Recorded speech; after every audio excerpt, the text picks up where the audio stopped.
Gold, trusted gold buyers. మీరు తాకట్టు పెట్టిన బంగారాన్ని విడిపించి ఈ రోజు ఉన్న మార్కెట్ ధరకు కొనబడను.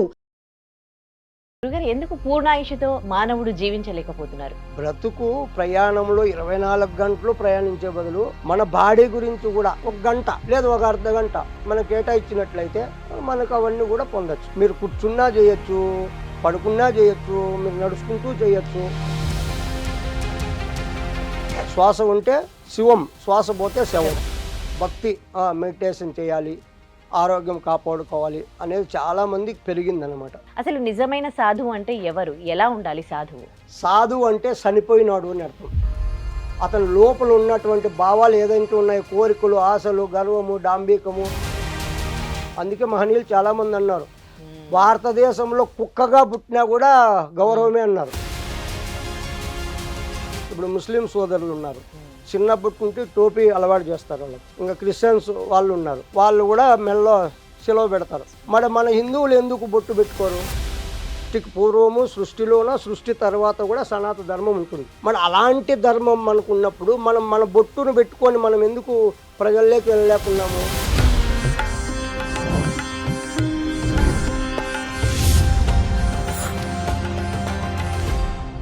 ఐడ్రీమ్ ప్రేక్షకులకు నమస్కారం. దైవానుగ్రహం కార్యక్రమానికి స్వాగతం.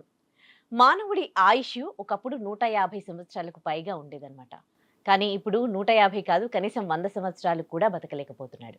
ఎందుకు అడిగి తెలుసుకుందాం. మనతో పాటు స్వామి యోగానంద శిష్యులు స్వామి రమణానంద భారతి గారు ఉన్నారు, ఆయనతో మాట్లాడదాం. నమస్తే అండి. నమస్తే అమ్మా.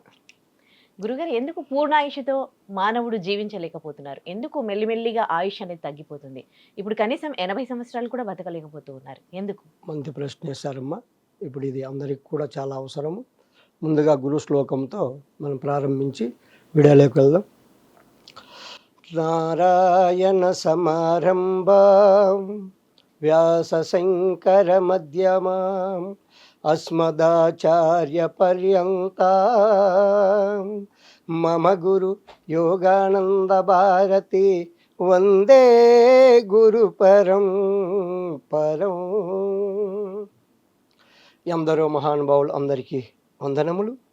ఎందరో గురువులు, ఎన్నో గురు పరంపరలు, ఎందరో యోగులు, ఎందరో సాధకులు, అందరికీ కూడా నా ఆత్మ నమస్కారం.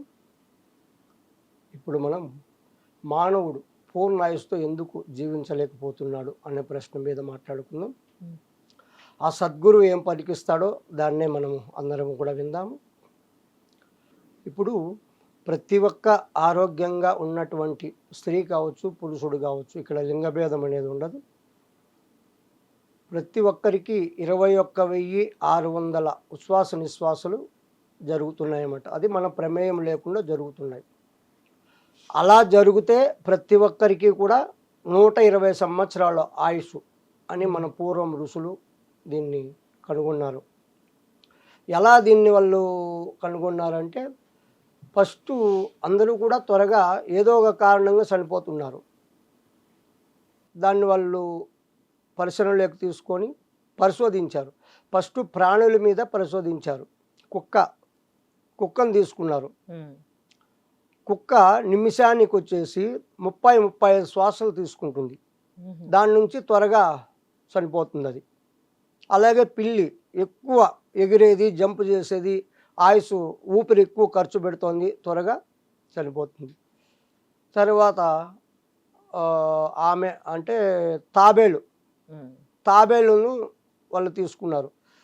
తాబేలును తీసుకున్నప్పటికీ అది నిమిషానికి 3 లేక 4 శ్వాసలు తీసుకుంటుంది. అది 500 నుంచి 600 సంవత్సరాలు బతుకుతున్నది. వీటన్నిటిని వాళ్ళు పరిశోధన చేసి అప్పుడు శ్వాసను పట్టుకుంటే మనిషి చాలా రోజులు ఎక్కువ బతకచ్చు అని వాళ్ళు ఆలోచించారనమాట. అప్పుడు 21,600 ఉచ్ఛ్వాస నిశ్వాసాలు అందరికీ జరగవు. ఎందుకు జరగవు అంటే, ఎక్కువ కష్టపడుతుంటారు కదా, ఎక్కువ కష్టపడే వాళ్ళకు ఎక్కువ ఊపిరి ఖర్చు అయిపోతుంది. అలాగా త్వరగా మరణం వస్తుంది అనమాట. తర్వాత పరిగెత్తుతారు ఎక్కువ, వాళ్ళకు కూడా ఎక్కువ శ్వాస ఖర్చు అయిపోతుంది, వాళ్ళు కూడా త్వరగా ఇదైపోతారు. తర్వాత భయము, ఇప్పుడు అనుకోకుండా ఒక ప్రదేశానికి వెళ్ళినప్పుడు భయపడతారు కదా, ఆ భయంలో కూడా ఎక్కువ ఊపిరి ఖర్చు అయిపోతుంది, అలా కూడా చనిపోతున్నారు. ఇంకా స్త్రీ సంభోగంలో అప్పుడు కూడా ఎక్కువ శ్వాసలు ఖర్చు అయిపోతాయి, అలాగ కూడా మనిషి. ఇంకోటి ఆహారం ఎక్కువ తీసుకుంటే కూడాను ఊపిరి ఎక్కువ ఖర్చు అయిపోతుంది. ఇప్పుడు ఎక్కువ వాళ్ళు తినేదానికంటే ఎక్కువ తిన్నారనుకో, అప్పుడు ఏమవుతుందంటే అలా అనుకుంటారు, అప్పుడు కూడా శ్వాసలు ఎక్కువ. నోటితో ఎప్పుడు ఎక్కువ శ్వాసను మనం వదులుతామో అప్పుడు కూడా త్వరగా చనిపోతున్నారు. వీటన్నిటిని గుర్తు చేసుకొని ఎక్కువ ఎలా బతకాలంటే శ్వాసను మనం నియంత్రించుకోవాలి. ఆహార నియమాలు ఉండాలి, యమ నియమాలు ఉండాలి. చాలామంది అనుకుంటారు మనము మాంసాహారం ఎక్కువ తీసుకుంటే బాగా బలం వస్తుంది, బాగా శక్తి వస్తుంది అనుకుంటారు, కానీ అది చాలా చాలా పొరపాటు. ఇప్పుడు మాంసం తిన్నటువంటి మనిషి అనారోగ్య సమస్యలతో హాస్పిటల్లో బెడ్ మీద పడుకుంటున్నాడు. అదే శాకాహారం ఆకులు ఇలాంటివి తినే మేకలు, ఈ గొర్రెలు ఇలా ఉన్నాయి కదా, బక్కగా ఉన్నా కూడా కొండలో హాయిగా ఎక్కుతున్నాయి ఆకులు తిని. మరి ఆకులు తినే అవి ఆరోగ్యంగా ఉన్నాయి, మాంసం తిని మనము బెడ్ మీద పడుకుంటున్నాం. మామూలుగా శాకాహార ఆహారం తీసుకుంటే ఏముంటుంది, 3 గంటలు, సైన్స్ ప్రకారం 3 గంటలకు జీర్ణం కావాలి మన బాడీ లోపల. అదే మాంసాహారం తీసుకుంటే 25 ఒక రోజు అంటే 24 నిమిషాలు దాటి కూడా పొట్టలోనే ఉంటుందంట, అది జీర్ణం కాదు. అప్పుడు దాని నుంచి ఏమైపోతుంది, లోపల ఉన్నటువంటి మిశ్రమాలన్నీ కూడాను ఇబ్బంది పడిపోతాయి. దాన్ని రుబ్బాలి కదా, జీర్ణం కావాలంటే రుబ్బాలి, అది ఇబ్బందిగా ఉంటుంది. కానీ మనకేం తెలుస్తుంది, శరీరాన్ని పెంచేదే మనం ఆలోచించాం, కానీ ఈ బుద్ధిని వికసించేది అది నాశనం చేస్తుంది అనమాట. బుద్ధిశక్తిని కోల్పోతున్నారు. కాబట్టి ఎప్పుడైతే మనం శ్వాసను 21,600 శ్వాసలు జరిగేదాన్ని నిమిషానికి 15 జరుగుతాయి. ఆ 15 కంటే తక్కువ చేసుకోవాలి మనం. 15 శ్వాసల కంటే ఎవరైతే తగ్గించుకొని వాళ్ళు ఆ ప్రాణాయామం ద్వారా ఆహార నియమాలు పాటిస్తూ వాళ్ళు ఎవరైతే చేయగలుగుతారో వాళ్లకు ఎన్ని సంవత్సరాలే బతకచ్చు అని మన ఋషులు పూర్వమే నిరూపించారు. చాలా కాలం కూడా బతికారు కూడా వాళ్ళు. అంటే ఇప్పుడు ప్రాణాయామం నేర్చుకుని మనం కౌంట్ చేసుకుంటూ 15 టైమ్స్ అట్లా ప్రాక్టీస్ చేయాలంటారా? ఇప్పుడు నిమిషానికి 15 అన్నాం, 21,600 ఉచ్ఛ్వాస నిశ్వాసలు 24 గంటలు అంటే నిమిషానికి 15 అంటే గంటకి ఎన్నాయా? 15 into 6 60 90 900. అలా అందరికీ జరగడం లేదు. అందుకే మనుషులు త్వరగా ఊపిరి ఎక్కువ ఖర్చు, మనం దినానికి ఎంత ఖర్చు పెట్టాలో అంతకంటే ఎక్కువ ఖర్చు పెడుతున్నాం. కాబట్టి అలా కూడా జనాలు ఆరోగ్యం కోల్పోతున్నారు, ఆయుష్ కూడా నశించిపోతుంది. ఇప్పుడు మనం ఈ ప్రాణాయామం ద్వారా ఇప్పుడు మనము శ్వాసను తీసుకొని ఆఫ్ చేస్తాం. 30 సెకండ్ ఆఫ్ చేసామనుకో, ఇప్పుడు ఒక్కసారి తీసుకుంటాము, 30 సెకండ్ హోల్డ్ చేసి మనము అలాగా సాధన చేస్తాం. అప్పుడు ఒకటే ఖర్చు అవుతుంది. అప్పుడు నిమిషానికి ఎన్ని అయితే 2 శ్వాసలే ఖర్చు అవుతాయి. అప్పుడు ఎన్ని మిగులుతాయి మనకు? 13 అంటే 13 శ్వాసలు మిగులుతాయి. మామూలుగా అయితే 15 ఖర్చు అవుతాయి. ఇప్పుడు మనం ఈ టెక్నిక్ లో ఉన్నప్పుడు మనకు 2 కదా ఖర్చు అవుతుంది, అప్పుడు మనకు స్టోర్ అవుతుంది కదా. అలా మనం ఎంత చేసుకోగలిగితే అంత మనకు స్టోర్ అవుతాయి, అప్పుడు ఆయుష్ వృద్ధి చెందుతుంది. దీంట్లో ఇంకొక విషయం, మనం ఎందుకు శ్వాసను కుంభకము అంటారు, దాన్ని తీసుకునేది పూరకము, ఆఫ్ చేసేది కుంభకము, వదిలేది రేసకం. కుంభకంలో మనం ఎంతసేపు ఉంటాం అంతసేపు ఏమవుతుందంటే ఆ శ్వాస అనేది లోపల శరీరానికి ఎక్కడెక్కడ మలినం ఉంటుందో, ఎక్కడెక్కడ బ్లాకేజ్ ఉంటుందో అదంతా కూడా శుద్ధి చేస్తుంది. శుద్ధీకరణ చేసినప్పుడు మన బాడీకి కొన్ని వేల సెల్స్ అంటారు కదా, జీవకణాలు ఉత్పత్తి అవుతూ చనిపోతూ ఉంటాయి. అవన్నీ కూడా మనం ఈ కుంభకం అనేది ఎప్పుడైతే మనం కుంభక సాధన చేస్తామో ఆ చనిపోయేటివి కూడా మళ్ళీ ఉత్తేజపడతాయి. ఉత్తేజపడినప్పుడు ఏమవుతుంది, అనారోగ్య సమస్యలు తగ్గుతాయి, ఆరోగ్యం బాగుంటుంది, ఆయుష్ కూడా వృద్ధి చెంది. ఎందుకంటే మనం ఖర్చు చేసే తగ్గిస్తున్నాం కదా. ఇప్పుడు సహజంగా జరిగే శ్వాసను మనము ఆపుతున్నాం, ఆపినప్పుడు ఏమవుతుంది, మనకు ఆయుష్ పెరుగుతుంది, ఆయుష్తో పాటు ఆరోగ్యం కూడా బాగుంటుందన్నమాట. అలాంటి వాళ్ళకు ఇప్పుడు శరీర ధర్మము, శరీరము కర్మఫలంతో వస్తుందమ్మా. శరీరం నుంచి రోగాలు వస్తాయి, సంసారం నుంచి దుఃఖాలు వస్తాయి. కానీ మామూలు మనుషులకు రోగాలు ఎలా వస్తాయంటే భార్యలాగా వస్తాయి.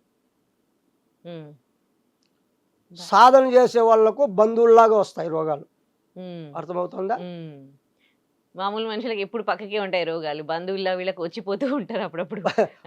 మామూలు మనుషులు భార్యలాగంటే ఎప్పటికీ పెట్టుకుంటే వదలరు, ఇంకెప్పటికీ అలాగొస్తాయి.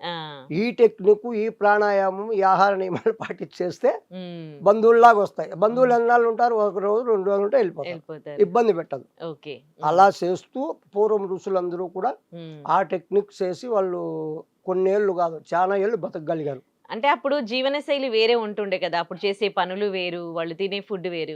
కానీ ఇప్పుడు పొద్దున్న లేస్తే ఉరుకులు పరుగుల జీవితాలు, ఇప్పుడు వాళ్ళు చేసే పనులు, ఇప్పుడు నేను మీతో ఏ పని చేసామనేది కాదమ్మా ముఖ్యము, మన శ్వాసను నియంత్రించుకునేది మనకు తెలిసిందా లేదా. కరెక్టే. ఇప్పుడు నేను ఈ ప్రొఫెషన్ లో ఉన్నాను, మధ్యలో ఏదో దాంట్లో ఉండి కూడా అప్పుడప్పుడు మధ్యలో ప్రాక్టీస్ చేయొచ్చా, లేకపోతే దానికోసం ధ్యానం చేస్తూనే కూర్చొని? ఇప్పుడు మీరు దినానికి 24 గంటలు ఉన్నాయి కదా, 24 గంటలు 1 గంట తీసేయండి. ఇప్పుడు బ్రతుకు ప్రయాణంలో 24 గంటలు ప్రయాణించే బదులు మన బాడీ గురించి కూడా 1 గంట లేదు 1 అర్ధ గంట మనకు కేటాయించినట్లయితే మనకు అవన్నీ కూడా పొందొచ్చు. ప్రాణాయామం చేయాలంటే కేవలం ఎప్పుడు ఇట్లా కూర్చొని ప్రాణాయామం చేయాలా, లేకపోతే మామూలుగా మనం ఇప్పుడు ఇక్కడ ఇలా ఉన్నాము, మధ్యలో టైం దొరికినప్పుడు అప్పుడు బ్రీత్ కంట్రోల్ మీరు ఎప్పుడైనా బ్రీతింగ్ టెక్నిక్ తెలుసుకుంటే మీరు ఖాళీ పొట్టతో ఉండాలి. ఎప్పుడైనా ఆహారం తిని చేయకూడదు. ఆహారం తిన్న తర్వాత 3 గంటలు రెస్ట్ ఇవ్వాలి బాడీకి, తర్వాత చేయాలి. మీరు కూర్చున్నా చేయొచ్చు, పడుకున్నా చేయొచ్చు, మీరు నడుచుకుంటూ చేయొచ్చు. ఆ శ్వాస టెక్నిక్ తెలుసుకుంటే మీరు చేసుకునేది హోల్డ్ చేసుకుంటూ ఎలా వదలాలో ఎలా ఆపాలి అనేది తెలుసుకుంటే మీరు కూర్చొనే చేయాల్సిన పని లేదు. అలా కూడా మీరు కంట్రోల్ చేసుకోవచ్చు. కాకపోతే కూర్చుంటే ఒక ప్రదేశంలో అనేది ఉంటే ఒక ఏకాగ్రత వస్తుంది కదా, ఒక ఏకాగ్రత, దాని మీదే మనసు నిలబడుతుంది. ఇప్పుడు మనం వ్యవహారం చేస్తూ అంటే దీని మీద మన మనసు వెళ్ళిపోతుంది, అంత కరెక్ట్ గా ఉండదు. అయినా కూడా అది కూడా ఉపయోగపడుతుంది. ఇప్పుడు 2 కన్నులు లేకపోతే ఇబ్బంది, మెల్ల కన్ను ఉంటే ఏం పర్లేదు, అలాగా ఉపయోగపడుతుంది. అది పూర్తి ఉండాలంటే అలా కూర్చొని ఒక అర్ధ గంట అన్నా మనము దానికోసము మన శరీరం కోసము మనం ఉపయోగించుకున్నట్లయితే అది మనకు చాలా ఉపయోగపడుతుంది. మనం జీవితాన్ని ఇబ్బంది లేకుండా కూడా ముందుకు తీసుకెళ్తుంది. దాని నుంచి శ్వాస టెక్నిక్ తీసుకొని మనం బాగా సాధన చేసినట్లయితే ఇంకా మనకు అన్ని కూడా శ్వాస ఉంటే వస్తాయి, ఆరోగ్యంగా ఉంటాము. ఇప్పుడు శ్వాస ఉంటే శవం, శ్వాస ఉంటే శివం, శ్వాస పోతే శవం కదా. మరి మనం ఏది పట్టుకోవాలి, శ్వాసను పట్టుకోవాలి. శ్వాసను పట్టుకుంటే అన్నీ వస్తాయి. శ్వాస విషయం తెలుసుకోకుండా మనము ఏం చేసినా కూడా అంత రిజల్ట్ రాదు. ఊరికే చేస్తున్నాం, అది ఒక భక్తి. అటు ఇటు వెళ్ళి వీళ్ళతో మాట్లాడి కర్మలు తెచ్చుకోకుండా ఏదో ఉన్న చాటు కూర్చొని అది కరెక్ట్గానే కొంచెం వరకు ఉంటుంది. శ్వాసను మనం కంట్రోల్ చేసుకొని మనం చేసినట్లయితే 100% మనకు రిజల్ట్ వస్తుంది. ఇంకా అన్నీ కూడా శ్వాస నుండి మనకు అన్ని ఉపయోగాలు ఉంటాయి. శ్వాసకు మించింది ఇంకా ఏది లేదు. దాన్ని పట్టుకొని మనం ముందుకు వెళ్ళామనుకో మనకి ఇంకా ఈ శ్వాస ఇందులో ఉంది మా రహస్యము. నిమిషానికి 15 జరిగే శ్వాసలను ఎవరైతే తగ్గించుకుంటూ 2, 3, 4, 5 నడిపే శక్తి వాళ్ళకి వచ్చిందనుకో, ఆరోగ్యమే కాదు ఆయుషే కాదు అష్టసిద్ధులు అన్నారు. అలా మహనీయులు చాలా మంది గతంలో అలా చేసే. ఇప్పుడు మనకు రీసెంట్గా చెప్పాలి 200 సంవత్సరాలు అయింటుందేమో, త్రిలింగ స్వామి అని తెలుసు కదా, పేరు వినింటారు. త్రిలింగ స్వామి 280 సంవత్సరాలు బతికాడు ఆయన. 280 సంవత్సరాలు మన తెలుగు అతనే. మన తెలుగుదేశానికి ముందు పేరు ఏదమ్మా? మన తెలుగుదేశానికి ముందు పేరు ఏది? త్రిలింగ దేశం. త్రిలింగ దేశమా? అదే పేరే ఆయనకు పెట్టారు.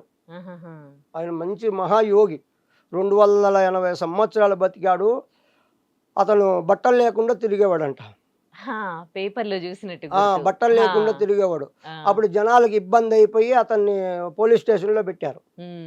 పోలీస్ స్టేషన్లో పెట్టి లాక్ వేసింటే లాక్ వేసినట్లు ఉందంట, మళ్ళీ పైన ఉన్నాడంట. మరి అంత శక్తులు ఉన్నాయి. మన పూర్వం రుజులు, మన సనాతన ధర్మం చాలా గొప్పదమ్మా. ఇప్పుడు తెలియదు, కానీ ఎందుకు తెలియదు అంటే ఈ బ్రతుకు బండిలో ప్రయాణంలో చేస్తూ ఇవన్నీ ఆలోచించేంత టైం కూడా లేదు. మన సనాతన ధర్మం ఋషులు ఇచ్చినటువంటి సంపద, ఆ శక్తి చాలా అమోఘం, అద్భుతం. అలా బతకగలిగారు వాళ్ళు. ఇప్పుడు మళ్ళీ తెలుసుకుంటున్నారులే, ఇప్పుడు కొన్ని ప్రాక్టీస్ ఈ చేస్తున్నారు. కరోనా, ఆ తల్లి చెప్పాలంటే కరోనా చాలా మంచిగానే వచ్చింది. అవును, ఆ కరోనా వచ్చినప్పుడు భయం, ప్రాణభీతి. అవును. ఇప్పుడు భక్తి కావాలని కాదు, త్వరగా చనిపోకూడదు, ఏదో ఈ మెడిటేషన్లు ఇవి చేస్తే ఏదో కొన్నాళ్ళు బతుకుతామంట అని వాళ్ళు దీంట్లో ఎలాగైనా ఏమి ఆ కరోనా వచ్చి మంచిగా చేసింది. జనాలను భక్తి జ్ఞానానికి పెంచింది. అంతకుముందు ₹1 ఖర్చు పెట్టే వాళ్ళు ఇచ్చేవాళ్ళు కాదు. చాలామంది అన్యాయంగా కుక్కల కంటే హీనంగా చనిపోయారు కదా అప్పుడు. అదంతా గుర్తు పెట్టుకొని ఇప్పుడు ఇది శాశ్వతం కాదు, ఇప్పుడు ఏదో ₹10 దానం చేసి కూడా వస్తున్నారు ఆ కరోనా నుంచి. నిజంగా అంత భయపెట్టింది కరోనా. అప్పటి నుంచి లైఫ్ జీవన విధానం కూడా కొంచెం మారింది. మన కల్చర్ ని ఫాలో అవుతున్నారు. మన పద్ధతులు, తినే ఫుడ్ కూడా అన్ని కూడా ఇప్పుడు అలవాటు చేసుకున్నారు. ఇప్పుడు భక్తి అనేది కూడా చాలా మందికి భక్తి, మెడిటేషన్ చేయాలి, ఆరోగ్యం కాపాడుకోవాలి అనేది చాలా మందికి ఇప్పుడు పెరిగింది అనమాట. పెరిగింది కానీ కరెక్ట్ దారి అనేది తెలుసుకోలేకున్నారు. అంటే మోసాలు కూడా పెరిగిపోయాయి కదా. సో మోసాలు అనేసరి కూడా చెప్తాను నేను.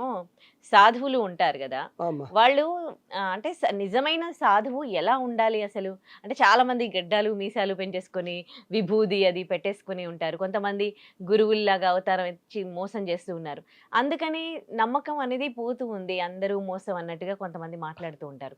అసలు నిజమైన సాధువు అంటే ఎవరు, ఎలా ఉండాలి సాధువు? ఇప్పుడు ఇక్కడ చెప్పాలంటే సాధువు అంటే చనిపోయినాడు అని అర్థం.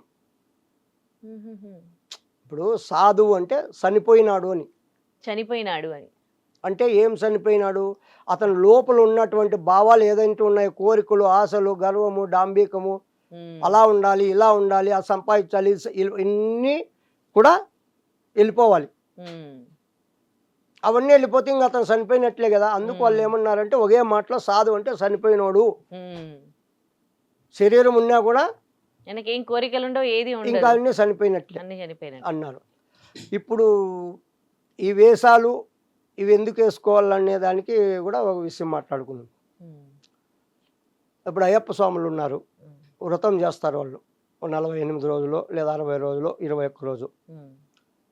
వాళ్ళకు ఒక డ్రెస్సు, ఒక పద్ధతి అనేది పెట్టారు కదా. అవును. అదే లేకపోతే మామూలుగా వ్రతం చేస్తే మామూలు జనాలు కూడా వాళ్ళకి ఇబ్బంది పెట్టేకి అవకాశం ఉంటుంది. అవును, ఇటు మామూలుగా ఉండాలి లేరా అని అందరూ కూడా అలాగే క్లోజ్గా ఉండేవాళ్ళు, అలాగే బిహేవ్ ఉంటుంది. వాళ్ళు ఆ పద్ధతి, ఆ డ్రెస్ కనపడింది అనుకో, వాళ్ళు ఆలోచిస్తారు, ఓహో ఇతను ఏదో భగవంతుని దీంట్లో ఉన్నాడు అనేది. వాళ్ళు కూడా ఇతన్ని ఇబ్బంది పెట్టరు. వీళ్ళు కూడా ఈ డ్రెస్సు ఉన్నంత వరకు అంతకుముందు ఎన్ని చేశారో వాళ్ళు అవి చేయకుండా కూడా ఇవి గుర్తిస్తూ ఉంటాయి ఎప్పుడు. ఇప్పుడు కాషాయం వేసమ్మ, కాషాయం అంటే ఏది? అగ్నికి చిహ్నం. కాషాయం అంటే అగ్నికి చిహ్నం. అది అగ్ని అంటే జ్యోతి, బా అంటే ప్రకాశం, ప్రకాశం అంటే జ్ఞానం, రతి అంటే రమించడం, అంటే ఆ జ్ఞానాన్ని పొందడం లేదా అనుభవించడం. అందుకు మన భూమి భరత భూమి, యోగ భూమి, ధర్మభూమి, కర్మభూమి అని అందుకు కొలిచారు వాళ్ళు. అందుకే ఆ పేరు పెట్టారు భరత్ అని. చాలా మందికి తెలియదు ఆ పేరు ఎందుకు వచ్చిందో కూడా తెలియదు. భరతుడు పాలించిన అనుకుంటారు, అలా కాదు. బా అంటే ప్రకాశం, ప్రకాశం అంటే జ్ఞానం, అంటే రమించడం, అంటే ఆ జ్ఞానానికై మనం పొందడము, అనుభవించడం. ఇప్పుడు మన దేశాన్ని ఏమంటారు? జ్ఞానభూమి అంటారు కదా, యోగ భూమి, ధర్మభూమి అంటున్నారు. దేవతలందరూ కూడా మన భూమి మీద నడిగాడారంటారు. అందుకు వాళ్ళు ఆ పేరు పెట్టారనమాట. ఇప్పుడు మనం పొందాల్సింది ఏంది? జ్ఞానమే కదా. ఇప్పుడు మనం పొందాల్సింది ఏంది? జ్ఞానమే.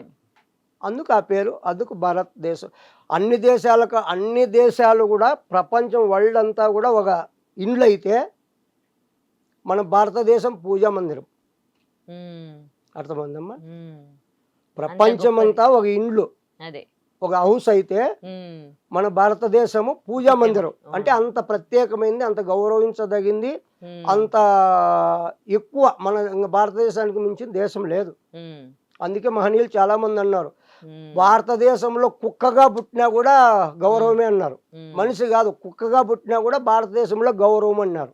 వేరే దేశానికి ఇంత లేదు, ఉందా మరి? అందుకే మన భారతదేశం అంటే అంత గొప్పది అన్నమాట.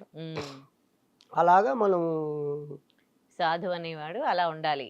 ఇంకా ఈ కాషాయము, ఆ విభూది, బొట్టు ఎందుకు పెట్టుకోవాలి అని ఒక ప్రశ్న. చాలా మంది బొట్టు పెడుతున్నారు, కానీ కొందరు పెడుతున్నారు, కొందరు దాన్ని ఏదో అది పెడితే ఏదో నామోసిగా కూడా ఫీల్ అవుతున్నారు కదా. మన బాడీలో 72,000 నాడి మండలం నాళ్ళు ఉంటాయి, కానీ అవి ఎక్కడా కలవు. ముఖ్యమైనటివి ఇడా, పింగళ, సుషుమ్న. ఆ మూడు ఎక్కడ కలుస్తాయంటే భూమధ్యంలో కలుస్తాయి. ఇక్కడ మనం బొట్టు పెట్టడం వల్ల, ఈ ప్రెస్ చేస్తాం కదా, బొట్టు పెట్టినప్పుడు ఇక్కడ ఆ శక్తి అనేది, ఆ సుషుమ్న అనేది యాక్టివేట్లో ఉంటుంది అనమాట. మన బాడీలో ఏదైనా కానీ శక్తి బయటికి వెళుతుంది, ఎనర్జీ అంటే ఇక్కడ నుండి త్వరగా వెళ్తుంది. ఉశ్వాస నిశ్వాసాల నుండి వెళ్తుంది, ఇక్కడ నుండి వెళుతుంది. ఇంకొకటి, ఎదుటి మనిషి మనల్ని చూసినప్పుడు వాళ్ళ చూపు ఎక్కడ పడుతుంది? ఫేస్, మగం మీద పడుతుంది. కొందరు కన్నులు ఎలా, దృష్టి కన్నులు అంటారు చూడు, ఆ దృష్టి కూడా మనకి తగలకుండా ఇది కాపాడుతుంది, కాపాడుతుంది. తర్వాత థర్డ్ ఐ అంటారు కదా, జ్ఞాననేత్రం. ఆ జ్ఞాననేత్రము త్వరగా యాక్టివేట్ కావాలి, ఓపెన్ కావాలి అన్నా ఇక్కడ బొట్టు పెట్టుకోవాల్సింది కరెక్ట్ విషయం అనమాట. మనం బొట్టు పెట్టుకున్నప్పుడు ఇక్కడ ప్రెస్ చేస్తాం కాబట్టి అక్కడ ఉన్నటువంటి నాడులు ఉత్తేజపడతాయి. అప్పుడు మంచి ఎనర్జీ ఉంటుంది, మనకు అన్నీ కూడా దాని నుండి ఉపయోగపడతాయి. ఎదుటి మనిషిని ఆకర్షణ భావము కలుగుతుంది. ఇప్పుడు బొట్టు పెట్టిండే వాళ్ళని చూడండి, తెలియకుండా కూడా వేరే వాళ్ళు ఏదో గౌరవంగా వాళ్ళను చూస్తారనమాట. అన్ని అందుకు ఉపయోగపడుతుంది. తర్వాత మన హిందువులని గుర్తించుకునేదానికి కూడా ఉపయోగపడుతుంది. ఇన్ని రకాలు బొట్టు ఉంది, మరి మనం బొట్టు పెట్టుకోం. అప్పుడు అందులో చూడండి, ఇప్పుడు ముస్లిం సోదరులు ఉన్నారు, చిన్నప్పటి నుండి టోపీ అలవాటు చేస్తారు వాళ్ళకు నెత్తిన కదా. ఇంకా క్రిస్టియన్స్ వాళ్ళు ఉన్నారు, వాళ్ళు కూడా మెల్లో సెలవు పెడతారు. మరి మన హిందువులు ఎందుకు బొట్టు పెట్టుకోరు? ఇప్పుడు వాళ్ళది, మంది సనాతన ధర్మం, మంది మతం కాదు, మంది సనాతన ధర్మం. సనాతనం అంటే ఏమి? శాశ్వతమైంది, ఇప్పుడు ఉండి రేపు లేకుండా పోయేది కాదు, ఎప్పటికీ ఉండేది. సృష్టికి పూర్వము, సృష్టిలోన, సృష్టి తర్వాత కూడా సనాతన ధర్మం ఉంటుంది. మన అలాంటి ధర్మం మనకు ఉన్నప్పుడు మన బొట్టును పెట్టుకొని మనం ఎందుకు ప్రజల్లోకి వెళ్ళలేకున్నాము? ప్రతి ఒక్క హిందువు తప్పనిసరిగా బొట్టు ధరించాలి. ఆ బొట్టు నుంచి ఎన్ని ఉపయోగాలు ఉన్నాయో ఇప్పుడు మీకు అర్థమైంది. కాబట్టి ఇంకా ప్రతిరోజు కుంకుమ కానీ, చందనం కానీ, విభూది కానీ, తిలకం కానీ ఏదైనా మనము పొద్దున్నే స్నానం చేసిన తర్వాత బయటికి వెళ్ళాలి అన్నప్పుడు అలా ధరించి వెళితే మనం వెళ్ళే పనులు కూడా అన్నీ కూడా విజయవంతంగా నెరవేరుతాయి.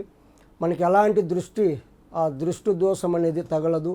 ప్రతి ఒక్కరు కూడా మనల్ని గౌరవించే విధానం కూడా మార్పు వస్తుంది, గౌరవిస్తారు కూడా. ఆ లక్షణం అలా కనపడుతుంది. లక్ష్మీకి చిహ్నం బొట్టు. అన్ని రకాలు మనకు ఉపయోగపడతాయి కాబట్టి అందరూ కూడా బొట్టును ధరించండి. ఏ ఫీల్ కావద్దండి, బొట్టు పెట్టుకుంటే మీకు అన్ని ఉపయోగాలే ఉంటాయి, కానీ అపయోగం అయితే కుదరదు. ఆరోగ్యంతో పాటు అన్నీ బాగుపడతాయి.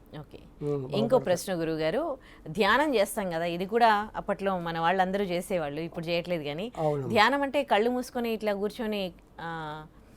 కూర్చుంటే అది ధ్యానం అయిపోద్దా? అసలు ధ్యానం ఎట్లా చేయాలి? ఇప్పుడు చాలామంది ఈ ప్రశ్నలే అడుగుతున్నారు. మేము 8 గంటలు కూర్చుంటాం, 10 గంటలు కూర్చుంటాము అని. అప్పుడు మీరు ఎలా కూర్చుంటున్నారు అంటే, కన్నులు మూసుకొని కూర్చొనేస్తే ధ్యానం అయిపోతుందా? కాదు. మీరేం చేస్తున్నారు? శరీరము బయట తిరిగేదాన్ని కూర్చోబెడుతున్నారు అంతే. లోపల తిరిగేటివి తిరుగుతూనే ఉంటాయి, ఆలోచనలు వస్తూనే ఉంటాయి ధ్యానం చేస్తూ ఉంటే. అస్సలు ఒక క్షణం కూడా కంట్రోల్ మరి చేసుకోవాలి. అప్పుడు మీరు ఎన్ని గంటలు కూర్చుంటే ఏం ప్రయోజనం? ఆ ధ్యానం ఎలా అవుతుంది? అది మన చేతుల్లో ఉండదు కదా, ఎంత కంట్రోల్ చేసుకోవాలనుకున్నా కానీ. అది కంట్రోల్ చేసుకుంటేనే ధ్యానం అవుతుంది. దానికే ధ్యానం అంటారు. శరీరం కూర్చోబెడితే నువ్వు తిరిగినా ఒకటే, కూర్చున్నా ఒకటే. లోపల తిరిగేటివి ఆగాలి. ఆలోచనలు, ఇప్పుడు మనస్సు. దీనికి ఏమంటారంటే తలల బోడవున కానీ తలపలు బోడవున అంటారు. తల ఏమైనా ఉన్నా గుండు కొట్టించుకొస్తాం. లోపల ఉండే తలపులు ఆలోచనలు పోతున్నాయా? పోలేదు. నువ్వు కూర్చుంటావో పండుకుంటావో తిరుగుతావో ముఖ్యం కాదు, ఆలోచనలు తగ్గాలి. అది ఉంటేనే ధ్యానం అవుతుంది. అది లేనిది నువ్వు ఎన్ని గంటలు కూర్చున్నా కూడా. ఇంకోటి, మనం మాట్లాడుతూ ఉంటే ఆలోచనలు అంతగా రావు. ఒక్కసారి కళ్ళు మూసుకొని కూర్చోమడే, చిన్న బుట్టుంటే ఉండేటివి, ఎవరైనా నిన్ను తిట్టిండేటివి, వాళ్ళని నువ్వు తిట్టిండేటివి, చేసిండే అప్పులు, ఇంకోటి అన్నీ మంచిగా వస్తాయి. వస్తాయి లేదా? అవును, అన్ని గుర్తొస్తూ ఉంటాయి. మరి ధ్యానం ఎలా జరుగుతుంది? ధ్యానం ఎలా జరుగుతుంది? అక్కడ ధ్యానం ఎలా అవుతుంది? కూర్చోబెట్టావు, శరీరం తిరిగేదాన్ని కూర్చోబెట్టావు అంతే. మరి ఎలా అవి ఆలోచనలు అవన్నీ ఆలోచనలు ఎప్పుడైతే తగ్గుతాయో అప్పుడు ధ్యానం నీకు వస్తుంది. అది అసలు ఎవరికి సాధ్యం కావట్లేదు, చాలా కష్టం అవి చేయాలంటే. అప్పుడు అందుకే అమ్మా మనోళ్ళు పూర్వం అన్ని ఆలోచించారు. దానికే అన్నిటికీ మూలం ప్రాణాయామం టెక్నిక్ పెట్టారు. ఇప్పుడు మనసుకు శ్వాసకు సంబంధం ఉంది. శ్వాస కంటికి కనపడదు, మనసు కంటికి కనపడదు. కానీ శ్వాస స్పర్శ తగులుతుంది. శ్వాస తగులుతుంది కదా, స్పర్శ. దాన్ని పట్టుకుంటే ఆలోచనలు తగ్గుతాయి. మనసు తగ్గితే ఆలోచనలు తగ్గుతాయి. అందుకే శ్వాస వేగాన్ని, శ్వాస పొగురును తగ్గిస్తే ఆలోచనలు తగ్గుతాయి అని వాళ్ళు ప్రాణాయామం నుండి. ఇప్పుడు ప్రాణాయామం చేసి మనం ధ్యానంలో కూర్చున్నాం అనుకో, ఆలోచనలు తగ్గుతాయి, ఆ స్థితి వస్తుంది. అలాగే నువ్వు కంటిన్యూగా చేస్తూ ఉంటే లాస్ట్కు ఆలోచన లేని స్థితికి అప్పుడు ధ్యానం కుదురుతుంది. అంటే రెగ్యులర్ గా చేస్తూ ఉండాలి, చేయాలి కదా. ఆలోచనలు పోతాయి కంపల్సరీ చేస్తే. ప్రాణాయామం నేర్చుకుని, ఇప్పుడు ప్రాణాయామం లేకపోతే సుషుమ్న యాక్టివేట్ కాదు. మెయిన్ ఆహార నియమాలు పాటించాలి. ఆహార నియమాల నుండి ప్రాణాయామం చేస్తే ప్రాణాయామం నుండి సుషుమ్న యాక్టివేట్ అవుతుంది. సుషుమ్న యాక్టివేట్ అయిన తర్వాత ఆసన సిద్ధి కలగాలి. ఆసన సిద్ధి కలిగితే ధ్యానం కుదురుతుంది. ధ్యానం కుదిరితే జ్ఞానం వస్తుంది. జ్ఞానం వస్తే మోక్షం వస్తుంది. దీనివల్ల ఏదో ఒకటి రాకపోయినా అన్ని నిలిచిపోతాయి. స్టెప్ బై స్టెప్ ఉన్నాయి ఇవి. పతంజలి మార్చు కూడా యమ నియమ ఆసన ప్రాణాయామ ప్రత్యాహార ధారణ ధ్యాన సమాధి లాస్ట్కి చెప్పాడు. ఇవన్నీ పాటిస్తూనే సమాధి స్థితికి వెళ్తావు. మరి మనము ఇవన్నీ ఏది లేకుండా ఊరికే నేను కళ్ళు మూసుకొని కూర్చేసుకుండా ఓ అమ్మ 14 గంటలు కట్టినా 24 గంటలు కూర్చుండంటే ఊరికే శరీరం కూర్చుంది అంతే. లోపలికి కూర్చోవాలి. నువ్వు కూర్చుంటావో కూర్చోవో ఇది కాదు ప్రశ్న, లోపలి ఆగాలి. లోపల ఆలోచనలు ఉన్నాయి కదా, వాటిని మనం కంట్రోల్ చేయగలగాలి. కుక్క వంటి మనసు కూర్చుండనివ్వదు, తిక్కబట్టినట్లు తిప్పుచుండు, కుక్కను చంపితే సక్కని మనసురా అన్నాడు. మనసే అన్నిటికీ మూలం. మనసు అన్నిటికీ మూలం మనసే. నువ్వు జ్ఞానం భగవంతుడు కావాలన్నా మనసే, అదో పతనానికి మురిక్కాలలోకి వెళ్ళాలన్నా మనసే. మనసుకు మించింది ఏదీ లేదు. మనసు నిలబెడితే అతను ఇంకా యోగి. మెయిన్ మనసు. ఆ మనసు ఎలా నిలబడుతుంది? మనం తినే ఆహారాలు బట్టి, మనం ఏ ఆహారం తింటామో దాని భావనలు మనకు వస్తాయి.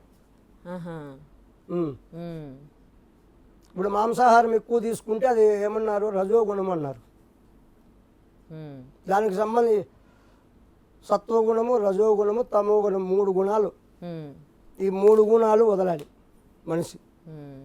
ఇప్పుడు మీకు ఇంకా ఉదాహరణకు చెప్పాలంటే, ఇప్పుడు రావణ బ్రహ్మ,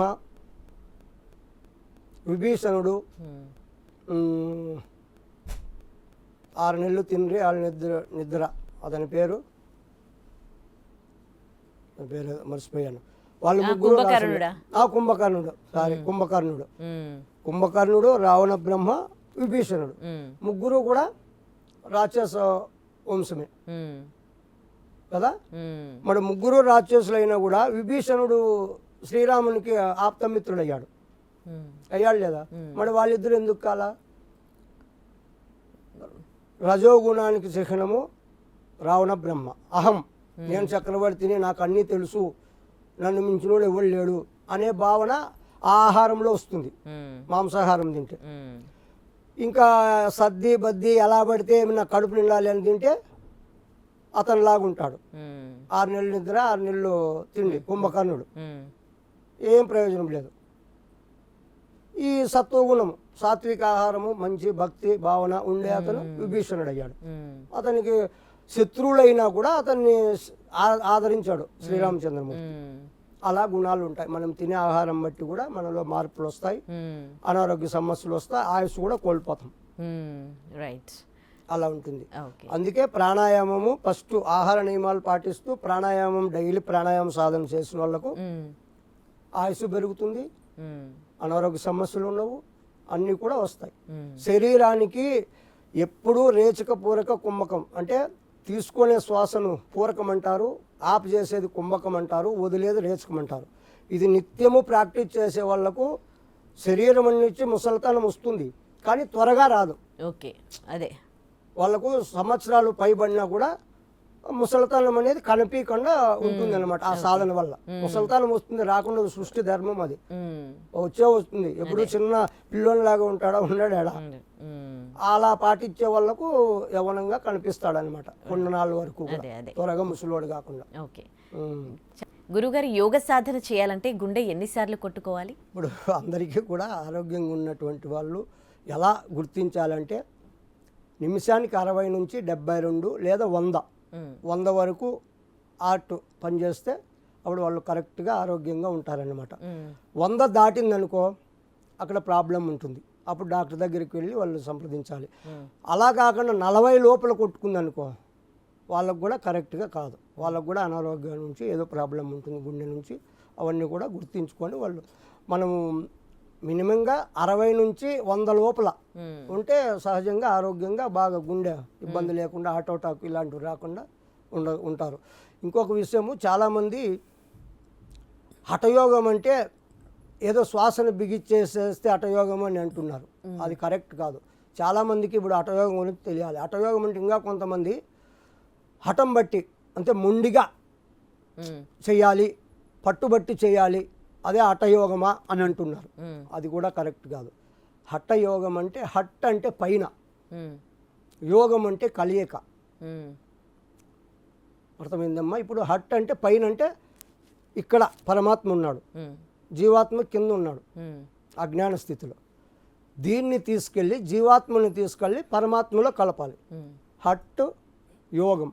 హట్ అంటే పైన, యోగం అంటే కలియిక. వాళ్ళిద్దరినీ కలపాలి. ఇక్కడ జీవాత్మ వేరు కాదు, పరమాత్మ వేరు కాదు.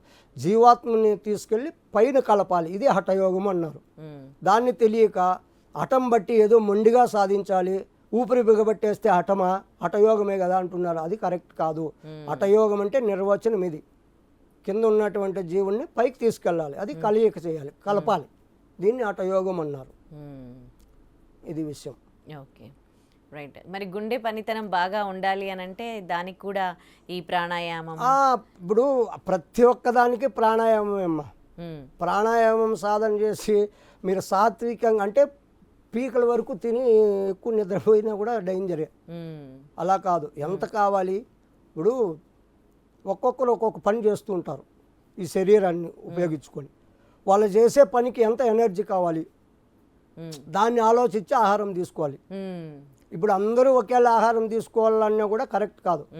ఇప్పుడు ఎక్కువ కష్టపడే వాళ్ళు, వాళ్ళకు ఎనర్జీ కావాలి, ఎంత కావాలో అంత తీసుకోవాలి. దానికి మించి తీసుకున్నా కూడా ఇబ్బంది. ఇప్పుడు ధ్యానము, ఇప్పుడు యోగులుగా ఉండాలి, వాళ్ళు ధ్యానం చేసుకోవాలి. ఏది అవసరం లేదన్నప్పుడు వాళ్ళకు ఎక్కువ ఆహారం ఎందుకు? వాళ్ళకి ఆహారం ఎక్కువ అవసరం లేదు. ప్రాణాయామ సాధనతోనే గాలితోనే వాళ్ళకు కొంత ఎనర్జీ వస్తుంది. కొద్దిగా తీసుకునే వాళ్ళు ఏదో ఒక గ్లాస్ పాలు, ఒక పండు తీసుకున్నా కూడా వాళ్ళు ఎనర్జీగా ఉండగలుగుతారు. ఎందుకంటే కష్టం లేదు కదా వాళ్ళకు, బరువు చేసే పని లేదు, హాయిగా ఊరికే ఉండేదే కదా. అలాంటి వాళ్ళకి అలా ఉంటుంది. ఇంకా ఇప్పుడు మిలిటరీలో ఉంటారు, మనందరినీ బార్డర్లో ఉంటారు మిలిటరీ వాళ్ళందరూ కూడా బాగా తినాలి. ఎందుకంటే శక్తి ఉండాలి, అవతల మనిషి కొట్టే లోపల వీరు కొట్టాలి, అలాంటి వాళ్ళు తినాలి. ఇప్పుడు క్షత్రియులు, రాజులు రాజ్యాన్ని వేలాలి, ప్రజలను కాపాడాలి, వాళ్ళు కూడా బాగా తినాలి, కోపం ఉద్రేకం ఉండాలి వాళ్ళకు. వ్యవసాయం చేసేవాళ్ళు తినాలి, ఇప్పుడు బిల్డింగ్ పనులు చేసేవాళ్ళు వాళ్ళు కూడా బాగా తిని బాగా చేయలేదు. బాగా తినంటే మితంగా కాదు, అదే వాళ్ళు ఎక్కువ కష్టపడతారు కాబట్టి ఆ వాళ్ళకి ఎంత కష్టానికి ఎనర్జీ తగ్గట్టుగా తినాలి. తినాలి. ఇంకా శరీరం బట్టి తినాలి. అదే ఇప్పుడు వాళ్ళకే తెలుస్తుంది, వాళ్ళకు ఆయాసం, ఇప్పుడు నీరసం వచ్చింది అనుకో, ఇప్పుడు ఆరోగ్యానికి మనకు శరీరానికి నీరసం వచ్చింది, ఇంకొంత తిను, కరెక్ట్గా ఉందా తగ్గించు. ఇంకొకటి 3 రోజులు ఏమి ఆహారం తీసుకోకుండా పోతే సర్వ రోగాలు పోతాయి అంటుంది శాస్త్రం.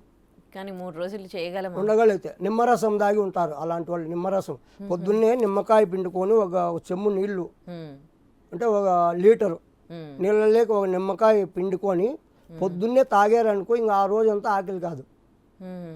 మొత్తం మంచినీళ్ళు కూడా తీసుకోవద్దా? ఇంకా అది తాగితే చాలు మీకు. ఇప్పుడు తింటేనే, ఇప్పుడు ఏదన్నా తింటేనే దప్పే అవుతుంది, తినకపోతే దాహం ఎలా అవుతుంది? అలా అంటారు. ఓకే, ఏం తినరు కాబట్టి దాహం కాదు. సో ఉదయాన్నే వాటర్ అప్పుడు తీసేసుకుంటే సరిపోద్ది. ఏమైపోతుందంటే లోపల ఉన్నటువంటి కల్మసం ఏదేదో ఉంటుందో అదంతా కూడా శుద్ధి జరుగుతుంది లోపల. మిషన్లు మళ్ళీ బాగా పనిచేస్తాయి. అరిగిపోయి ఇప్పుడు మనం డైలీ మిక్స్ చేస్తే అరిగిపోతాయి లేదా మిషన్లు రాపిడి చేసి గ్యాప్ ఇస్తే. ఇది కూడా అంతే, ఎప్పుడు 24 గంటలు జీవితం అంతా వేస్తూ ఉంటే అదేం చేస్తుంది లోపల చెప్తుందా?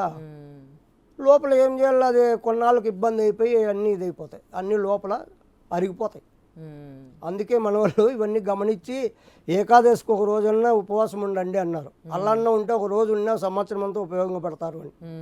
3 రోజులు కంటిన్యూగా ఉపవాసం ఉంటే ఎలాంటి రోగాలు లోపల ఉన్నా కూడా డాక్టర్ అవసరం లేదు. నిత్య నూతన యవ్వనం అంటారు, అలా వాళ్ళ బాడీ మళ్ళీ రికవర్ అయిపోతుంది. ఎన్ని డేస్కి ఒకసారి ఉండాలి, అంటే ఎన్ని నెలలకు ఒకసారి ఎట్లా?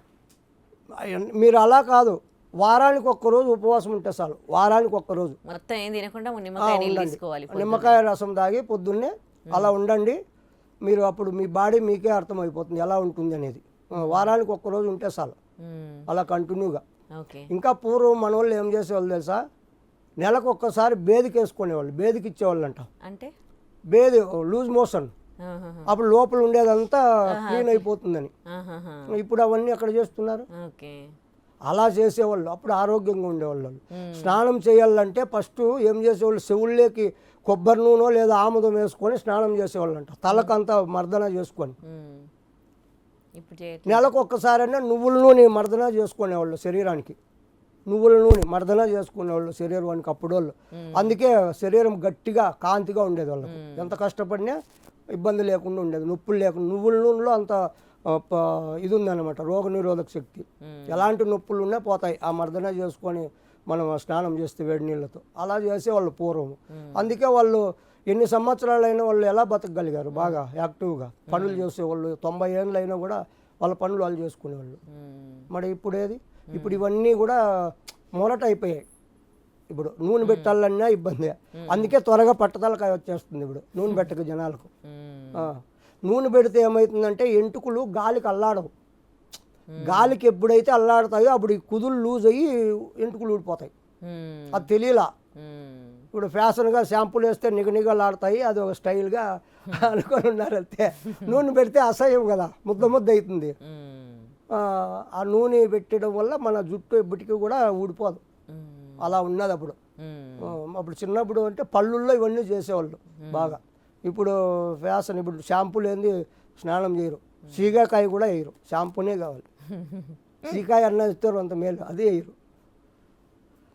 ఇలా ఉంటుంది. ఇంకా సాధువు, అప్పుడే అడిగారు ఒక ప్రశ్న, సాధువు బొట్టు ఎందుకు పెట్టుకోవాలి, రుద్రాక్షలు ఎందుకు వేయాలి, గడ్డం ఎందుకు పెట్టుకోవాలి, ఇవన్నీ అన్నారు. బాగుంది.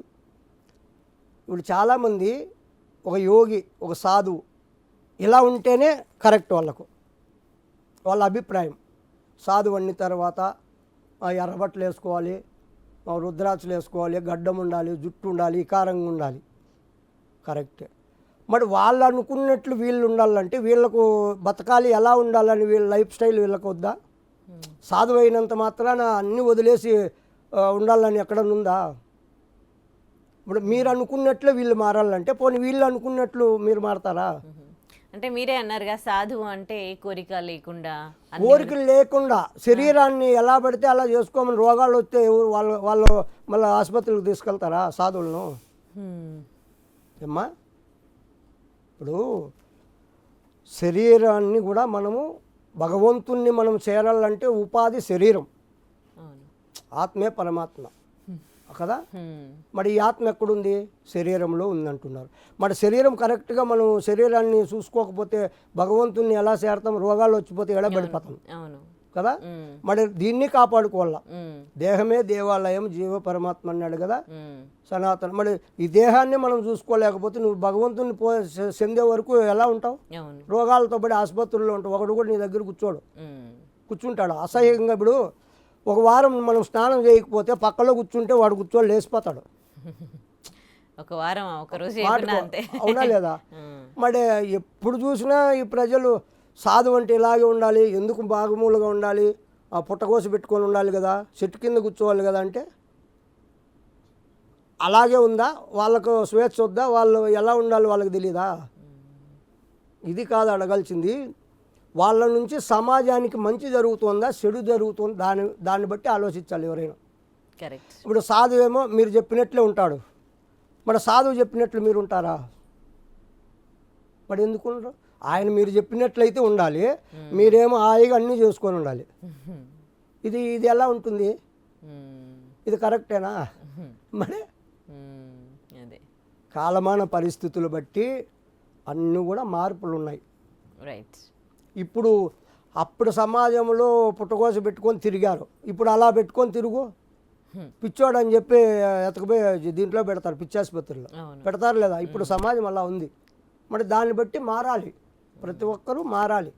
కానీ మనం ఏ వేషం వేస్తాము అనేది కాదు ముఖ్యం, ఏం ప్రజలకు ఇస్తున్నాము, మంచి చేస్తున్నామా చెడు చేస్తున్నామా, అదే కదా కావాల్సింది. మరి అలా ఉంటుంది. కాకపోతే వాస్తవంగా అయితే వేషధారణ చేసి మోసాలు చేసే వాళ్ళు కరెక్ట్గా ఉన్నారు, లేదని కాదు, అలాగా ఉన్నారు, ఇలా ఉన్నారు. ఇప్పుడు చాలామంది మహనీయులు కూడా మంచి మంచి బట్టలు వేసుకొని వాళ్ళు ఇది చేసిన వాళ్ళు లేరా? మన దీంట్లో ఉన్నారు, బట్టలు లేకుండా ఉండేవాళ్ళు ఉన్నారు. ఇప్పుడు మనము జనాలలో ఉండేటప్పుడు జనాలకు ఎలా ఉండాలో అలా ఉండాలి. తానొవ్వక ఇతరులను నొప్పించుక తప్పించుకు తిరుగువాడు ధన్యుడు సుమతి అన్నాడు. మనం ఇప్పుడు ప్రపంచంలో ఉన్నాం, అదే మనం అరణ్యం హిమాలయాసు అక్కడ అడవుల్లో ఉంటే వాళ్ళకి బట్టలతో పనిలే, ఎందుకంటే ఎవరు రారు చూడరు, వాళ్ళ కర్మ ఏదో వాళ్ళు ఉంటారు. ఇప్పుడు మనం జనారణ్యంలో ఉన్నాం, ఇది అరణ్యం అంటే జనారణ్యం. ఈ జనారణ్యంలో కూడా జనాలకి ఎలా నచ్చితే అలాగే ఉండాలి, అలా ఉండకపోతే గురువు సరిలేదంటాడు. అవునా కదా? ఇప్పుడు జనరేషన్ బట్టి నేను కూడా గతంలో ఈ గడ్డం అంతా ఇంతవరకు పెంచుకొని ఎర్రబట్టలు వేసుకొని ఉండేవాడిని. అప్పుడు జనాలు భయపడేవారు, ఏదో మంత్రికుడు ఉన్నట్టున్నాడు, అది కాక హిమాలయాల్లో వెళ్ళి వచ్చాడు కదా నాగా సాధువులు అఘోరీల దగ్గర ఏదో మంత్రశక్తులు నేర్చుకొని వచ్చాడు అని జనాలు వచ్చాక భయపడేవారు. వాళ్ళే చెప్పారు, గురువుగారు ఇలా ఉంటే కాదు, మిమ్మల్ని చూసి అంతా భయపడుతున్నారు, ఏదో మాంత్రిక శక్తులు ఉన్నాయని, ఆధ్యాత్మికంగా మిమ్మల్ని అనుకోలేదు, మీరు ఫస్ట్ ట్రెండ్ మార్చండి. ఇప్పుడు జనాలు ఎలా ఉందో ఇప్పుడు అందరూ ఎలా చెప్తున్నారు. ఇప్పుడు పత్రిజీ మాస్టర్ ఆయన ఎంత ఇది చేశాడు, మరి అతను ఏమన్నా అలా బట్టలు ఏమన్నా వేసుకున్నా మామూలుగా ఉన్నాడు కదా. అలా చాలామంది ఇప్పుడు మన హైదరాబాద్లో ఎంతోమంది విద్య చెప్తున్నారు, వాళ్ళందరూ కూడా మామూలుగా జనాలలో ఎలా ఉండాలో అలా ఉండారు. మరి మీరు ఎప్పుడో ఓల్డ్ పాచింతకాయ పచ్చడిలాగా ఉంటే ఎవరు ఆకర్షణ ఉండదు, ఇలా మారాలి అని జనాల కోసమే మారాల్సి వస్తుంది. మరి ఇంక మనం ఏం చేస్తాము? అలా ఉంటే అలా అంటారు, ఇలా వస్తే ఇలా అంటారు, మరి ఎలా చేయాలి?